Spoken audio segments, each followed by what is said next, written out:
सर्व दत्त परिवारास साष्टांग प्रणिपात. दत्त माझा मी दत्ताचा. श्री दत्तप्रबोध अध्याय 2. इच्छा भोजनासाठी नरमास. हे निर्विकारा मायातीता दुःख हरत्या जगदात्म्या तुला वंदन असो. हे गुणरूपा तुझ्या गुणाला अंत नाही, महिम्यालाही आदी नाही, कसलंही बंधन नाही, कीर्तिनामालाही व्यय नाही, क्षय नाही. तू अनादी अनंत आहेस आणि अशा या तुझ्या अनंत रूपापासूनच चतुरानन उपजला आणि त्या चतुरानन ब्रह्मदेवापासून अत्रि जन्माला आला. अशा या योगेश्वर अत्रि मुनीची पत्नी अनुसूया पतिव्रत्याची लावण्यखानी अतिशय सदाचारी सुशील गुणी होती. तिची पतिनिष्ठा पतिभक्ती ही अनन्य साधारण होती. ती प्रत्येक क्षणी पतिचरणी लीन होती. तिला पतीशिवाय दुसरा अन्य ठाव ठिकाणा नव्हता आणि पतिचरणाच्या सेवेविना दुसरा मोक्षमार्ग ठाऊक नव्हता. काया वाचा म्हणे पती जे सांगेल ते तत्परतेने शिरसावंद्य मानित होती. कुठल्याही गोष्टीचा नैवेद्य पती परमेश्वराने घेतल्याशिवाय ती स्वतः उष्टावत नव्हती. अत्रि मुनीचं भोजन झाल्याशिवाय अन्नग्रहण करीत नव्हती. जगात अशा अनेक पतिव्रता असतात की ज्या मनात अनेक प्रलोभन बाळगून अनेक मोह जोपासून आपल्या पतीशी प्रामाणिक असल्याचा बहाणा करत असतात. त्यांच्याशी लाडीगोडीनं वागून स्वतःचा स्वार्थ साधण्याची संधी बघत असतात आणि स्वार्थ साधत नाही असं दिसताच पतीला दूषण देतात. कनकाच्या मोहानं कपट खेळतात, त्याच्या दारिद्र्याचा पाणउतारा करतात, अद्वा बोलतात, दुगाण्या झाडतात. पण लगेच स्वार्थ पुरा होईल असं जर दिसलं तर मात्र एखाद्या कुत्र्याप्रमाणे शेपूट हलवीत गोंडा घोळतात, पतीचं गुणवर्णन करतात. अशा या स्त्रियांना पतिव्रता कसं बरं म्हणता येईल? अनसूया अशी नव्हती. कुठल्याही प्रकारची मोहमाया मनी न ठेवता अनन्य भक्तिभावानं ती पतिचरणांची सेवा करीत होती. ती खरीखुरी आदर्श पतिव्रता होती. खऱ्या पतिव्रतेची 6 प्रमुख लक्षणं सांगितली आहेत. तीही की पतिव्रता स्त्री कार्य करताना मंत्र्याप्रमाणे दक्ष, वचनाचं पालन करताना विनम्र दासीप्रमाणे तत्पर, भोजन घालताना अतिप्रेमळ मातेप्रमाणे कनवाळू, धर्माचरण करताना योग्य प्रतिसाद देणारी, क्षमेच्या बाबतीत धरित्रीसारखी आणि रतिसुख देताना अनंगरंगी रंभेप्रमाणे असावी. पतीचं हित आणि स्वहित एकच मानून खरी पतिव्रता ही राज्यकुशल मंत्र्यासारखी वागत असते. राजा आणि त्याचा मंत्री हे राज्यहिताचाच विचार करत असतात, परंतु मंत्री हा अतिशय जागरूक राहून राजाला तोशीच पडू नये म्हणून कुठल्याही बिकट प्रसंगी स्वतः उडी घेऊन राज्यकार्य पार पाडत असतो. कार्यकारणांचा साधक बाधक विचार करून राजाला सल्ला देत असतो आणि राज्यशकट बिनबोभाट हाकत असतो. लोकसंग्रह करीत लोकांना तोषवित असतो. नीतिनियमांचे राजदंड परस्पर वापरून राजाला प्रत्यक्ष त्रास न देता राज्य करत असतो. नीती आणि स्वधर्माचं रक्षण करीत असतो आणि राज्याच्या पराक्रमाला अन्य क्षेत्रामध्ये वाव देत असतो. तसंच पतिव्रतेचं विनम्र दासीचंही तसंच. कुठलंही काम पडो ते उच्च दर्जाचं असो अगर कनिष्ठ दर्जाचं असो, ते अतिशय तत्परतेने हसतमुखाने विनम्र भावाने लाघवी वर्तनानं करणारी दासी तशीच पतिव्रता. भोजन प्रसंगी मातेला आपल्या बालकाच्या खाण्याच्या खोडी आवडीनिवडी माहीत असतात. रांधलेला एखादा पदार्थ जर आवडला नाही तर बाळ पोटभर जेवेपर्यंत माता त्याला दुसरा पदार्थ करून वाढते. तो पोटभर जेवावा म्हणून नाना उपाय करते. जेवू घालताना कथा सांगून त्याचं मन रमवते व मग बाळाचं भोजन झाल्यावर स्वतः त्याच्या पात्रात जेवते. तसंच पतिव्रतेचं. ती रतिसुख देताना रंभा असावी, म्हणजे तिनं आपल्या चातुर्यानं, विनयानं आणि सेवेनं पतीला स्वर्गसुखाची जाणीव करून द्यावी. असं जी वागेल ती खरी पतिव्रता. पतिव्रतेचा सर्वात महत्वाचा आणि सर्वात श्रेष्ठ असा गुण म्हणजे ती पतिव्रता क्षमाशील धरित्रीसारखी असावी. तिने पतीचेही सारे अपराध पोटात घालून आपली वृत्ती धर्मानुकूल आणि सुढाळ ठेवावी, अंतःकरण अतिशय निर्मळ ठेवावे. आता अशाच एका गंगाजलाप्रमाणे निर्मळ, कोमल, धर्मानुकूल, सुढाळ पतिव्रतेची कहाणी सांगतो, ती ऐकावी. भव्य विशाल अशा कांतीनगरात राजा श्रेयाळ राज्य करीत होता. त्याची पत्नी चांगुना अतिशय सुशील होती आणि त्या दोघांचे गुण घेऊन अवतरलेला त्यांचा पुत्र चिलया बाळ जणू सद्गुणांचाच पुतळा होता. ते तिघेही श्री शंकराची परमभक्ती करत असत. राजा श्रेयाळाचा नित्यनेम होता, आल्या अतिथाला पूर्ण भोजन दिल्याशिवाय आणि शिवाची पूजा केल्याशिवाय तो भोजन घेत नसे. रोज असे असंख्य याचक त्याच्याकडून तृप्त होऊन जात असत. जो जे वांछिल तो ते राजा त्याला उदार हस्ते देत असे. कोणीही विनमुख परत जाणार नाही याची तो दक्षता घेत असे. त्यामुळेच त्याच्या कीर्तीचा महिमा स्वर्ग लोकातही गेला होता. अशा रीतीनं सुखात समाधानात राजा श्रेयाळ आपलं राज्य करीत होता. एक दिवस नारद मुनी राजाकडे आले. राजाचा सगळा दिनक्रम, त्याची शिवभक्ती पाहून ते संतोष पावले. त्याच्याकडचा आदर सत्कार घेऊन निघाले ते थेट कैलासावर येऊन पोचले. नारद मुनींना बघताच शंकरांनी त्यांचं क्षेत्र कुशल पुसलं आणि भूतलावरील काही विशेष खबरबात असल्याचं सांग असं सांगितलं.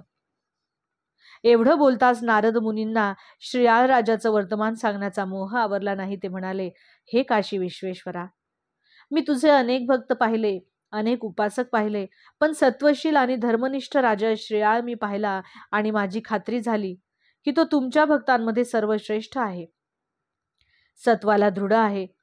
तो एकटा राजा तुझा उपासक आहे असं नाही, तर त्याची सुशील साध्वी पत्नी चांगुना आणि सुकुमार पुत्र चिलयाबाळ हाही तुझा उपासक आहे. अतिथी पूजनाला तिघेही एकमेकांना मागे सारतील अशी त्यांची सत्वनिष्ठा आहे. ती तिघेही पाहून हे जाश्वनिळा माझ्या मनाला परम संतोष झाला. असे हे तिघे भक्त अनन्यसाधारण आहेत. त्रिभुवनातही त्यांच्यासारखे भक्त शोधून मिळणार नाहीत. नारदाचं हे भाषण ऐकून उमानिळ अतिशय संतोषले आणि त्यांनी नारदाला अमृतपान घडवलं. अमृतपान घडल्यामुळे नारदही समाधान पावले आणि अन्य लोकात भ्रमण करण्यासाठी निघून गेले. इकडे त्या भक्तवत्सल जाश्वनिळाला आपल्या भक्तांना बघण्याची उत्कंठा लागली. उमेशी हितगुज करून वेश पालटून उमाकांत राजा श्रेयाळाच्या नगरीत अवतरले. पण हा याचक अन्य याचकाहून वेगळा होता. त्याच्याकडे पाहवत नव्हतं, त्याच्याजवळ उभं राहवत नव्हतं, मग त्याच्याशी बोलणं आणि त्याची सेवा करणं तर दूरच राहिलं. 4 कोस दूर सुद्धा कोणी राहू शकणार नाही अशी दुर्गंधी त्याच्या अंगाला येत होती. त्याच्या सर्वांगातून रक्त पू वाहत होतं. अंगभर धड कपडा नव्हता. होत्या त्या सगळ्या चिंध्या, आणि कित्येक वर्ष त्या चिंध्यांना आणि त्या शरीराला पाणी लागलेलं दिसत नव्हतं. असा तो घाणेरडा रोगट याचक मोठमोठ्याने हाका मारीत ऊर बडवीत रस्त्याने निघाला होता. नगरातले सर्व नागरिक भयभीत होऊन अवाक होऊन त्या त्रयस्थाकडे पाहत होते आणि दूर सरकत होते. त्याच्या अंगाला येणाऱ्या दुर्गंधीला नाक मुरडत होते, नाव ठेवत होते. सर्वांकडे दुर्लक्ष करून तो याचक हाकांवर हाका मारत राजप्रासादाकडे निघाला होता. जोहऱ्याचं लक्ष हे हिरकणीवर असतं. काचेचे तुकडे बाजूला करून तो फक्त हिरकणी तेवढीच उचलतो. त्याचप्रमाणे तो वीतरागी बाकीच्या बघ्यांकडे दुर्लक्ष करीत राजगृही जाऊन उभा राहिला आणि उच्च स्वरात साद घालीत त्याने टाहो फोडला, हे राजन, मी फार दिवसांचा क्षुधित आहे. मला इच्छा भोजन देऊन तू तृप्त करशील असं वाटतं, म्हणूनच तुझ्या दारी आलो आहे. मला अपेक्षित भोजन देऊन संतुष्ट कर. हे त्या याचकाचे शब्द ऐकून राजा श्रेयाळ मोठ्या औत्सुक्यानं धावत बाहेर आला आणि कोणताही विचार न करता त्या अतिशय कुरूप घाणेरड्या याचकाच्या पाया पडला. त्याला हात जोडून विनवता झाला की हे याचका, तुला जे जे हवे असेल ते तू माग. तुझी इच्छा सत्वर पुरी केली जाईल. राजन, मला जे अपेक्षित आहे ते भोजन मला हवं आहे ते तुला अवश्य मिळेल. याचका, माझं तन मन धन आणि सारं वैभव हे तुझंच आहे. त्यातीलही हवं ते माग. निसंकोच मनानं माग. तू मागता क्षणी मी ते देईन. राजन, मी खूप भुकेलेला आहे. मला तुझं राज्य नको, संपत्ती नको, वैभव नको. मला फक्त इच्छा भोजन हवं आहे. तुझ्या दातृत्वाची कीर्ती ऐकूनच मी इतक्या दूरवर आलो आहे. तू मला विनमुख पाठवणार नाहीस ही खात्री आहे. आपल्याला भोजनासाठी काय काय हवंय महाराज? आपली इच्छा कळली म्हणजे त्याप्रमाणे पक्वान्न रांधता येईल आणि आपल्याला हवं तसं भोजन मिळालं हे समाधान मला मिळेल. आपली कितीतरी दिवसांची क्षुधाही शांत होईल. महाराज, सगळ्या प्रकारची पक्वान्न खाऊन माझा जीव उबला आहे. मला जे सुग्रास भोजन हवं आहे ते निराळच. बोलावं महाराज, आपली सेवा करण्यास हा दास श्रेयाळ तत्पर आहे. राजा, मला नरमास भोजन हवं आहे. नाना परीचं अन्न खाऊन मला कंटाळा आला आहे. सत्वर जर हे नरमास भोजन देशील तरच माझी इच्छा पूर्ण होईल. याचकाची ती विलक्षण भोजनाची इच्छा ऐकताच राजा म्हणाला, ठीक आहे, आपल्याला हवं तसं नरमास भोजन मी आपणाला देतो. राजाचे शब्द संपताच तो याचक राजाला म्हणाला, राजा, तू सत्ताधारी धनपाळ आहेस. पैशाच्या आणि सत्तेच्या जोरावर तू कोणालाही बळी म्हणून आणशील, पण असा चोर, जार, बंदी, दिन मला चालणार नाही. त्याचं मांस मला निषिद्ध आहे. राजा म्हणाला, हे याचका, तू सांगशील त्याप्रमाणे मी तुला हवा असणारा बळी देईन. तुझी इच्छा सांग. हे ऐकताच तो याचक म्हणाला, मला असा बळी हवा की जो पवित्र, सुशील, सद्वर्तनी आणि सदाचारी आहे, शिवाचा उपासक आहे. याखेरीज दुसरा कोणी दुष्ट, चांडाळ, दुरात्मा मला चालणार नाही. अंतर्बाह्य निर्मळ असा बळी हवा, तरच मी त्या इच्छा भोजनाला स्पर्श करीन, नाहीतर चालता होईल. राजाने याचकाचे पाय धरले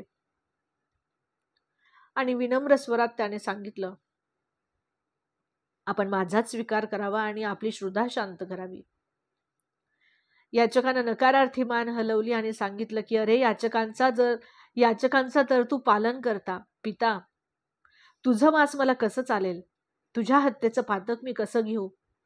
तुझा मला काही उपयोग नाही.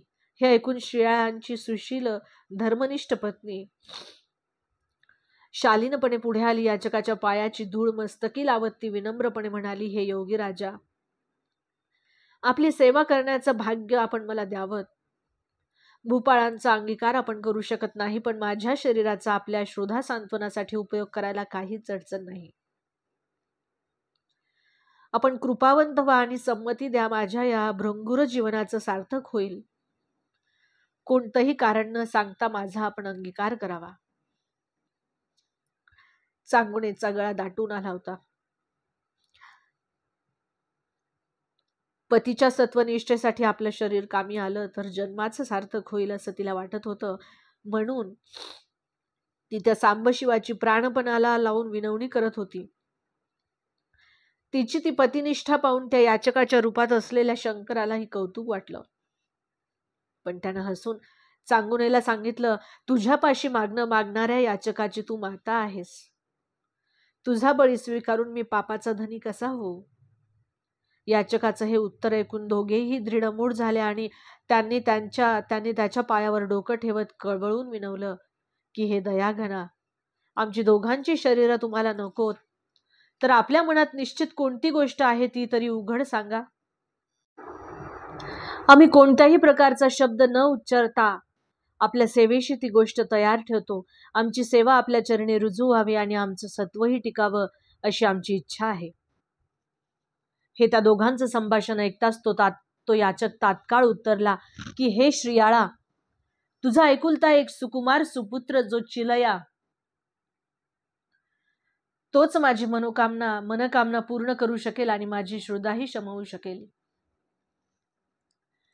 त्याचं कोवळं, लुसलुशीत, चविष्ट मांस माझ्या भोजनासाठी मला रुचेल आणि मी तृप्त होईल. अन्य कुणाचंही मांस इतकं चविष्ट असणार नाही आणि माझ्या या मागण्याचा अवमान होणार असेल तर तात्काळ तुमच्या सत्वाचं हरण करून मी निघून जाईन. त्या अतिथीचं ते बोलणं ऐकून चांगुना आणि श्रियाळ दोनच क्षण चैतन्यहीन झाले. सत्वहरण म्हणताच दोघांनाही पायाखालची जमीन सरकत असल्याचा भास झाला. त्यांनी स्वतःला सावरलं. तेवढ्यात चिलयास तेथे अकस्मात धावत आला. त्याला पाहताच चांगुनाला उमाळा आला. गहीवरून तिनं त्याला साद घातली. बाळा चिलया, तुझं हे सगुण गोंडस रूप आपल्या ह्या अतिथी महाराजांना फार आवडलं आहे रे. लवकर ये आणि विलंब न लावता त्यांच्या चरणी लागून त्यांना स्वतःचा अंगीकार करायला सांग आणि त्यांना तृप्त कर. चिलया धावत पुढे आला. त्यानं प्रथम माता पित्यांना वंदन केलं. मग त्या अतिथीच्या पायावर डोकं ठेवून साष्टांग प्रणिपात केला आणि मात्या पित्याकडे पाहिलं. त्या दोघांचेही चेहरे म्लान दिसत होते. तो अतिथी एकटक चिलयाकडे बघत होता. न समजून चिलयानं अतिथीला विचारलं, महाराज, आपल्याला काय हवं? त्याचा प्रश्न ऐकताच चांगुनानं त्याला सारी घडलेली हकीकत सांगितली. आमची दोघांची शरीरं घ्यायला ते तयार नाहीत. त्यांना तुझं मांसच हवं आहे. आज त्यांना नरमास भोजन हवं आहे. तुझ्याशिवाय अन्य कुणाचा स्वीकार करायला ते तयार नाहीत. जराही न थांबता चिलया बाळ त्या दोघांना म्हणाला, पिताजी, मग विलंब कशाला? सत्वरक्षण करण्यासाठी मी कामाला आलो तर त्यात मला आनंदच आहे.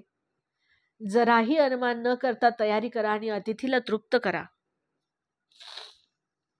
हे संभाषण ऐकून त्या पार्वती रमणाचा ऊर अभिमानाने भरून आला, पण तरीही स्वरात शक्य तितकी कठोरता आणून तो म्हणाला, मी फार दिवसांचा भुकेलेला आहे. मला आता आणखी विलंब सहन होणार नाही. मला आता धीर धरवत नाही. तुमच्या राज्यात माझी क्षुधा शांत होणार नसली तर हा मी निघालो. हे ऐकताच तिघांनीही अतिथीला विनवलं की असं काही न करता आपण चिलया बाळाचा स्वीकार करावा. तो आपल्याच पायाशी आहे. राजा राणी हात जोडून उभे राहिले. त्यांच्याकडे पाहताच योगी क्रुद्ध झाला आणि म्हणाला, मला तुम्ही एखादं हिंस्र जानवर समजलात की रानटी श्वापद? वाघसिंहाच्या पुढ्यात त्याचा बळी फेकावा तसं माझ्या पुढ्यात त्याला ठेवता? मी काय त्याला कच्चा फाडून खाऊ की काय? मला तुमचं हे असलं दान नको. देणारच असलात तर चिलया बाळाचं मांस सुग्रास असं बनवून चवदार करून रांधून मला वाढा. त्याचा मी स्वीकार करेन. योग्याच्या आज्ञेनंच राजा राणीनं तात्काळ पालन केलं. राणीनं त्याला कडेवर घेतलं आणि ती भोजन गृहात गेली.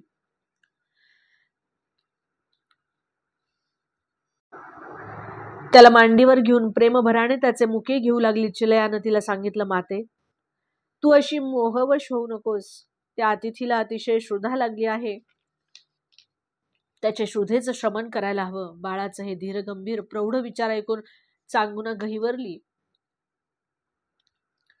पण काळजावर धोंडा ठेवून तिने श्रीयाळाच्या शस्त्राखाली चिलयाचं मस्तक अलगद धरलं आणि श्रीयाळानं सांब सदाशिवाचं नाव घेत आपल्या एकुलत्या एक सुकुमार सुपुत्राचं धड सत्व परीक्षेसाठी मोकळं केलं आणि राणी चांगुनेनं मोहवश होऊन ते शीर तेवढं बाजूला काढून ठेवलं आणि बाकीच्या मासाचं सुग्रास भोजन बनवलं.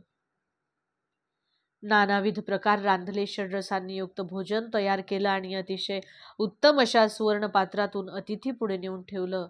आता तरी अतिथी संतुष्ट होईल असं राजा राणीला वाटलं. पण अतिथी संतुष्ट झाला नाही. उलट पदार्थाकडे एकदा तुच्छतेने पाहत तो म्हणाला, माझ्याशी तुम्ही कपटानं वागलात. सर्व देहात श्रेष्ठ जे मस्तक ते बाजूला काढून ठेवून बाकीच्या शरीराचं मांस रांधून तुम्ही मला भोजन दिलं. मला ते नको. शिराविना धडाचं मांस मी निषिद्ध मानतो. हे संभाषण ऐकून चांगुना खजील झाली.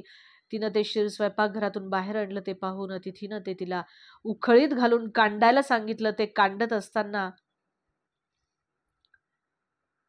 चांगुनेच्या डोळ्यात आसव उभी राहिली. ती पाहताच योग्यानं तिला समज दिली आणि सांगितलं की मला आनंदाने रांधलेलं भोजन हवं आहे. उखळीत शिर काढताना तू ओव्या म्हण. आपल्या मंजूळ स्वरात आनंदाने गा. चांगुनानं मान हलवली आणि आपल्या मधुर प्रेमळ स्वरात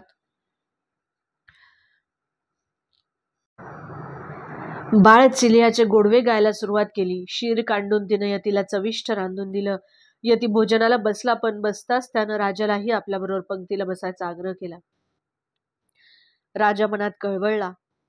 नको तोच प्रसंग आल्याने तो हळहळला व योग्याला म्हणाला, आपण अतिथी, मी यजमान.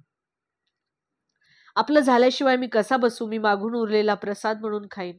योग्यानं ऐकलं नाही. आपल्याबरोबर बसण्याचा त्यानं हट्ट धरला. चांगुनेनं राजाला समजावलं की सत्वरक्षण मोठं आहे. कसंही झालं तरी ते करायला हवं आणि त्यानंतर आपण चिलयाच्या मागोमाग जायचं आहे. यती म्हणतोच आहे तर तुम्ही त्याच्या पंक्तीला बसा. राजाही सर्व भावनांवर निखारा ठेवून त्या अतिथीच्या पंक्तीला बसला आणि त्यानं भोजनाला प्रारंभ करायची अतिथीला विनंती केली. आता तरी हा अतिथी भोजनाला प्रारंभ करील असं राजाला वाटलं होतं. एवढ्यात तो अतिथी हातातला घास तसाच खाली पात्रात टाकून उठला आणि उठताना म्हणाला, निपुत्रिकाच्या आणि खुनी माणसाच्या घरचं अन्न मला वर्ज्य आहे. ते मी घेऊ शकत नाही. मी निघालो. असं म्हणून अतिथी पाटावरून उठला. राजाच्या भावना उफाळून आल्या. यतीच्या पायावर मस्तक ठेवून तो गदगदून प्रार्थना करून म्हणू लागला की महाराज, आपणच विनंती केलीत म्हणून मी आपल्या आग्रहासाठी, आपल्या श्रद्धेच्या शमनासाठी माझ्या एकुलत्या एका मुलाची हत्या केली. आता दुसरा मुलगा मी कुठून आणू? अतिथी म्हणाला, तू तर राजा, शिवशंकराचा भक्त, तुला काय कमी? तुझ्या तपश्चर्याच्या बळावर तू त्याला हाक मार आणि सांब सदाशिवाला आळव. त्याचं हे सांगणं पटून राजा राणीनं गौरीनाथाच्या स्तुतीपर स्तोत्र आळवायला सुरुवात केली. स्वरात प्राण ओतून आणि तनमन एकवटून ती प्रार्थना करीत होती. एवढ्यात डमरूचा खणखणाट झाला. शंख फुंकीत नंदीवर स्वार होत साक्षात शंकर उमानीळ गौरीहर प्रगट झाले. नंदीवर शंकराच्या पुढ्यात साक्षात साजिरा गोजिराची लयाबाळ बसला होता. शंकरांना पाहताच राजा राणीचं मस्तक लीन झालं. हृदय उचंबळलं, मन आनंदाने हेलावलं. नरजन्माचं सार्थक झाल्याचा संतोष वाटला. त्यांनी साष्टांग प्रणिपात केला. तो गिरिजावर चांद्रमौळी पय फेन धवल घननीळ मंद हसला. त्यानं आशीर्वाद दिला आणि वर मागायला सांगितलं. राजा राणीनं सांगितलं, आपली कृपा हाच आम्हाला वर, पण एक इच्छा अशी की अतीताचं भोजन पूर्ण व्हावं एवढं मागणं आहे. चांद्रमौली हसला आणि म्हणाला, तो अतीत तो मीच नाना संकट तुमच्यावर आणून तुमची सत्व परीक्षा पाहिली. तुम्ही खरोखरच धन्य आहात. काय हवा तो वर मागून घ्या. तुमच्या अभंग भक्तीनं, अविचल सत्वनिष्ठेनं मी थक्क झालो आहे. अशा रीतीने त्या सत्वनिष्ठ राजा शियाळाला आणि राणी चांगुलेला ईश्वर प्रसन्न झाला, तो त्यांच्या अविचल अशा धर्मनिष्ठेमुळेच. अशा या भक्तांचा महिमा काय वर्णावा. त्यांच्या कीर्तीच्या महिम्यानं ही सारी पाप नाश पावतील. असा हा भक्त संत सज्जनांना वेड लावणारा, त्यांचं मन प्रमुदित करणारा श्री दत्त प्रबोधातील नारद पुराणात आला. दुसरा अध्याय समाप्त. अवधूत चिंतन श्री गुरुदेव दत्त. दिगंबरा दिगंबरा श्रीपादवल्लभ दिगंबरा.